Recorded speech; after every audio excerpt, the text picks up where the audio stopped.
நாள் ரட்சிப்பு. அவராலே இல்லாமல் வேற ஒருவராலும் ரட்சிப்பு கிடைக்காது. ஸ்தோத்திரம் பண்ணுவோமா? ரட்சிப்பு கொடுக்கறது இயேசுவால மட்டும் தான் முடியும். ஒரு மனுஷன ரட்சிப்பு அப்படிங்கிறது விடுதலை. விடுதலை, கட்டுகள்ல இருந்து விடுதலையாக்குகிறது, வியாதியை சுகமாக்குகிறது, நம்முடைய கஷ்டங்கள்லேருந்து நம்மளை தூக்கி எடுக்கிறது, நம்முடைய கண்ணீரை துடைக்கிறது, இதெல்லாம் ரட்சிப்பு தான். எல்லாம் ரட்சிப்பு தான்.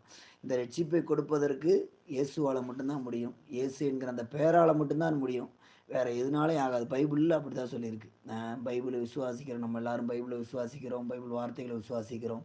ரட்சிக்கப்படுவதற்கு இயேசு என்கிற நாமமே அல்லாமல் வேறொரு நாமம் கொடுக்கப்படவில்லை. விசுவாசத்தோட இயேசு என்கிற நாமத்தை அறிக்கை செஞ்சு சோதரம் பண்ணுவோம். சோதரம் பண்ணுவோம். சோத்திரம் சோத்திரம் சோத்திரம் சோத்திரம் ஏசப்பா. ஸ்தோத்திரம் சோத்திரம் சோத்திரம் சோத்திரம் சோத்திர இயேசுவே.